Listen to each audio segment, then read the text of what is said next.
안녕, 피타고라스 선생이야. 오늘도 돈의 흐름을 읽는 공식 하나 알려줄게.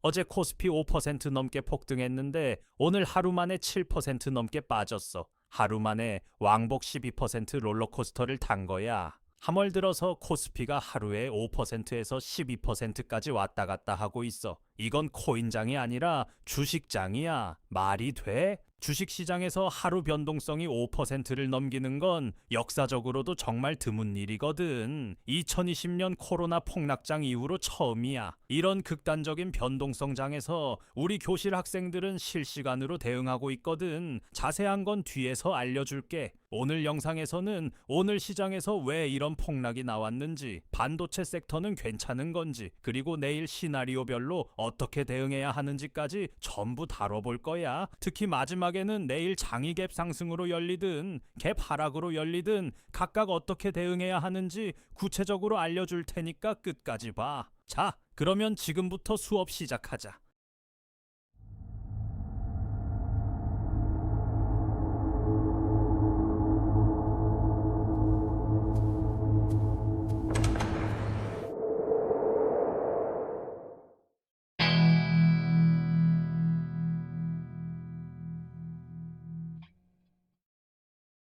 자, 1교시 시작할게. 오늘 시장에서 도대체 무슨 일이 벌어진 건지 숫자부터 까볼 테니까 집중해.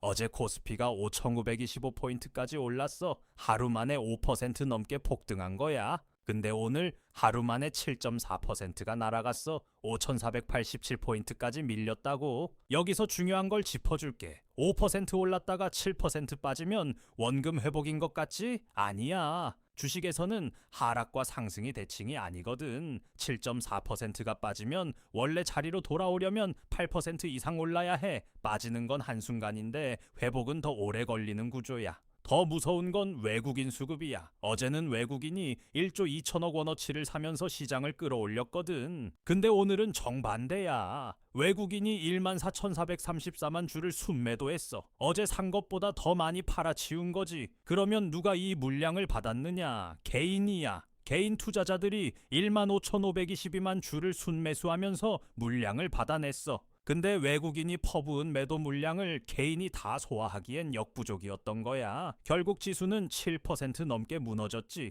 비유하자면 이래. 외국인이 파도처럼 물량을 쏟아부었는데 개인은 작은 배의 한 척으로 그 파도를 막으려 한 거야. 용감하긴 했지만 파도가 너무 컸던 거지. 이게 왜 중요하냐면 내일 외국인이 또 매도를 쏟아내면 같은 패턴이 반복될 수 있거든. 코스닥도 못 피했어. 1164포인트에서 1150포인트 초반까지 밀렸거든. 1% 내외 하락이야. 숫자만 보면 코스피보다 덜 빠진 것 같지만 중소형주는 유동성이 빠지면 낙폭이 훨씬 과도해지는 특성이 있어. 쉽게 말하면 이래. 대형주는 물이 빠져도 강이라서 그나마 흐름이 있어. 근데 중소형주는 가을이야. 물이 조금만 빠져도 바닥이 드러나 버리거든. 올해만 매수 사이드카가 5번 발동됐다는 거, 이게 정상적인 시장이 아니라는 증거야. 3월 한 달만 봐봐. 6일에 마이너스 1.26%, 18일에 플러스 5%, 그리고 오늘 마이너스 7.4%. 이게 하루하루 벌어진 일이야. 근데 진짜 무서운 건 이게 아니야. 왜 이렇게 극단적인 변동성이 반복되는 건지 그 구조적 원인이 있거든. 이건 2교시에서 제대로 뜯어볼게. 반도체 쪽 얘기도 해야 해. 삼성전자가 어제 하루 만에 7% 올랐어. 거래대금이 무려 5조 9천억 원이었거든. 이 정도면 시장 전체가 삼성전자 하나에 올인한 수준이야. SK하이닉스도 마찬가지야. 3월 6일에 92만 6천 원까지 빠졌다가 18일에 반등했는데 오늘 다시 밀리고 있어. 이 종목들이 지수 전체를 끌고 다니는 거야. 그러면 내일은 어떻게 해야 하느냐? 시나리오별 대응 전략이랑 이 구간에서 진짜 주목해야 할 섹터가 뭔지는 3교시에서 정리해 줄게. 일단 다음 시간부터 이 미친 변동성의 원인을 파헤쳐보자. 자, 2교시 들어간다. 왜 이렇게 시장이 극단적으로 흔들리는 건지 핵심 원인을 뜯어보자. 시작은 2월이야. 코스피가 사상 처음으로 6천선을 뚫었거든. 반도체 대형주가 미친 듯이 올라가면서 지수를 끌어올린 거야. 글로벌 투자 은행들은 연말 7,000포인트까지 목표를 올려잡았어. 시장 전체가 흥분 상태였지. 근데 문제는 이때부터 시작돼. 6천을 넘긴 순간부터 시장에 뜨거운 돈이 미친 듯이 들어왔거든. 거래 대금이 폭증하고 레버리지 투자 비중이 급격히 늘었어. 단타 자금까지 몰리면서 시장 전체가 과열 상태에 진입한 거야. 비유를 하나 해줄게. 목욕탕 물을 떠올려봐. 따뜻할 때는 좋은데 너무 뜨거워지면 거품이 생기고 결국 넘쳐 흘러. 지금 시장이 딱 그 상태야. 돈이 너무 몰려서 물이 끓고 있었던 거지 거품이 넘치는 건 시간 문제였어. 여기서 핵심이 뭐냐면 프로그램 매매야. 쉽게 설명해 줄게. 선물 시장에서 가격이 급등하면 컴퓨터가 자동으로 현물 주식을 사들여. 이게 프로그램 매매야. 올라갈 때는 같이 미친 듯이 올리는데 반대로 선물이 빠지면 현물도 자동으로 팔아치워. 문제는 이 과정이 사람이 아니라 기계가 한다는 거야. 선물이 일정 수준 이상 빠지는 순간 수십조 원어치 매도 주문이 3초 안에 나가. 개인 투자자가 이 속도를 따라잡을 수가 없어. 그래서 프로그램 매매가 터지면 일반 투자자는 속수무책으로 당하는 거지. 이게 도미노처럼 연쇄 반응을 일으키는 거야. 선물 매도가 터지면 프로그램이 현물을 팔고, 그러면 개인들이 공포에 빠져서 또 팔고, 이 악순환이 하루 만에 7%를 만들어낸 거지. 3월 5일에는 코스피가 하루에 10.84% 올랐다가 서킷 브레이커가 발동됐어. 올라갈 때도 비상, 내려갈 때도 비상인 장이 지금이야. 국내 문제만이 아니야. 바깥 상황도 안 좋거든. 중동에서 이란발 지정학 리스크가 다시 불거졌어. 유가가 올라가면 인플레이션 걱정이 커지고, 그러면 미국 금리 인하 기대가 줄어들지. 이게 왜 한국 시장에 영향을 주냐면 연쇄고리가 있어. 중동 긴장이 유가를 올리고, 유가가 오르면 물가가 오르고, 물가가 오르면 금리 인하가 늦어지고, 금리가 안 내려가면 주식시장에서 돈이 빠져.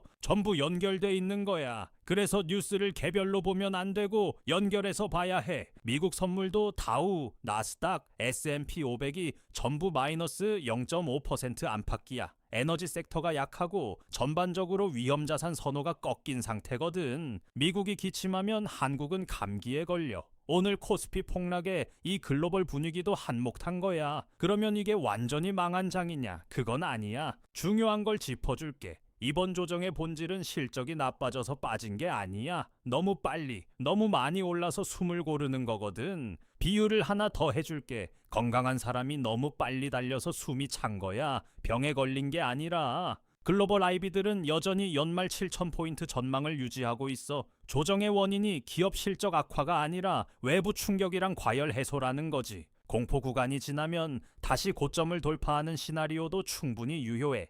하지만 그때까지 살아남아야 의미가 있는 거잖아. 핵심은 이거야. 지금은 하루에 플러스 마이너스 3%에서 10%까지 갭이 벌어지는 극단적인 장이라는 거야. 이 패턴이 3월 내내 반복되고 있어. 갭 상승으로 출발했다가 밀리고 갭 하락으로 시작했다가 급반등하고, 이런 장에서 방향성에 올인하면 큰일 나는 거야. 자, 마지막 교시야. 내일 시나리오별 생존 전략 지금 공개한다.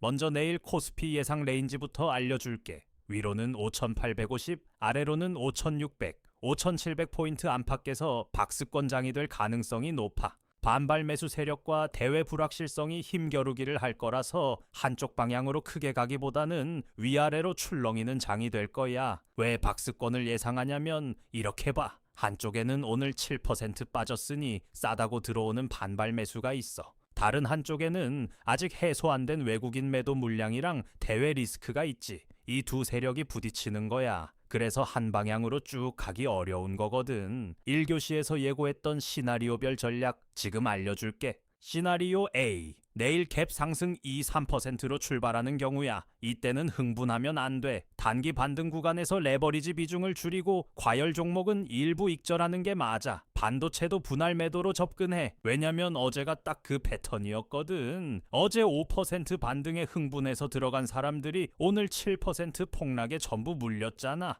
반등이 나올 때는 팔아야 할 구간이지 더 사야 할 구간이 아닐 수 있어. 특히 이렇게 변동성이 극단적인 장에서는 말이야. 시나리오 B, 갭 하락이나 투매가 나오는 경우 이때가 오히려 기회야. 다만 한 번에 올인하면 안 돼. 대형주 반도체, 2차전지 같은 코어 섹터를 3단계로 나눠서 분할 매수하는 거야. 마이너스 3% 구간에서 1차, 마이너스 5%에서 2차, 마이너스 7%에서 3차. 이렇게 나눠야 추가 하락에도 버틸 수 있어. 분할 매수가 왜 중요한지 쉽게 설명해 줄게. 우물에서 물을 기를 때 양동이를 한 번에 던지면 줄이 끊어질 수 있잖아. 조금씩 내리는 거야. 마찬가지로 주식도 한 번에 다 사면 추가 하락이 나왔을 때 버틸 탄약이 없어. 나눠 사야 평균 매입가를 낮출 수 있고 심리적으로도 훨씬 편해. 시나리오에 상관없이 공통으로 꼭 해야 할 게 있어. 이거 안 하면 내일 장에서 당해. 첫째, 손절 기준을 전일 종가가 아니라 본인 매입가 기준으로 잡아.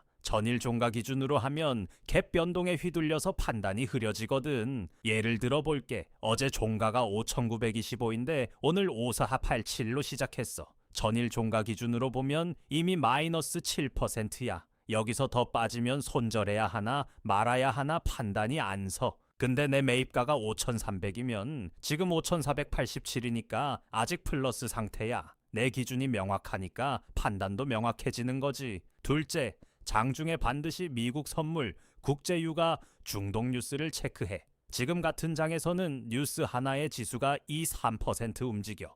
코스닥 중소형주는 유동성이 빠질 때 낙폭이 과도해지니까 실적과 재무가 확인된 종목 위주로만 잡고 단기 테마주는 비중을 줄여놔. 정리해줄게. 반도체랑 2차 전지 같은 코어 섹터는 중장기 관점에서 여전히 핵심이야. 조정받을 때 분할 매수로 접근하는 거지 버리는 게 아니야. 하지만 당위 과열 신호가 나올 때는 반드시 분할 매도로 대응해. 연속 급등, 거래 대금 폭증, 뉴스 과열 이런 게 동시에 나오면 경계 신호야.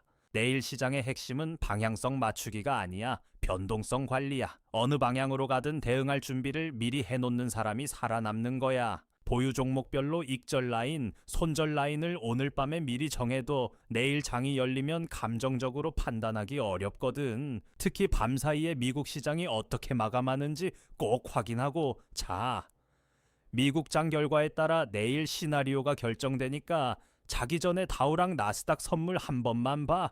이게 귀찮아 보여도 이 한 가지 습관이 내일 아침에 패닉하느냐, 침착하게 대응하느냐를 가르는 거야. 이런 극단적인 장에서 우리 교실 학생들은 어떻게 대응했냐면 18일 반도체 급등 전에 미리 진입 포인트를 공유했고 오늘 갭 하락 구간에서는 분할 매수 타이밍을 실시간으로 잡았어. 핵심은 이거야. 이게 운이 좋아서가 아니라 실시간으로 수급 데이터랑 선물 흐름을 같이 보면서 바로바로 대응했기 때문에 가능했던 거야. 시장은 하루 이틀 사이에 완전히 뒤집혀. 어제 5% 오른 게 오늘 7% 빠지잖아. 이런 장에서 혼자 판단하고 혼자 대응하는 건 한계가 있어. 영상을 보는 지금 이 순간에도 미국 선물은 움직이고 있고 내일 장 방향은 오늘 밤 사이에 결정돼. 분산 투자하고 리스크를 관리하면서 실시간 정보를 기반으로 대응하는 게 지금 같은 장에서 살아남는 유일한 방법이야. 다들은 내일 시장 어떻게 보고 있어? 갭 상승으로 반등할 것 같아? 아니면 한 번 더 빠질 것 같아? 댓글로 알려줘. 다른 학생들 의견도 같이 보면 도움이 될 거야. 실시간 분석이랑 시나리오별 매매 전략을 바로바로 받고 싶으면 우리 교실에 들어와. 선착순이고 무료니까 부담 없이 와. 들어오는 방법은 내 조수가 알려줄 거이. 잘 보고 들어와. 안녕하세요. 선생님 제자 김한나예요. 지금부터 교실 입장하는 방법을 차근차근 알려드릴게요. 자, 고정 댓글을 보시면 이 링크를 눌러주세요. 그 다음 입장하기 버튼을 눌러주세요. 그럼 교실 입장 전에 간단하게 선생님이 질문을 하실 거예요. 이렇게 밑에 입력창이 있으니 차근차근 대답해 주시면 돼요. 이제 마지막 질문까지 끝났다면 여기 체크 버튼 눌러주시고 제출을 누르시게 되면 신청이 완료됐네요. 간단하고 쉽죠? 교실이 정원이 정해져 있어서 신청하신 순서대로 입장을 도와드리는 연락을 순차적으로 드리고 있으니 연락 놓치지 마세요. 감사합니다.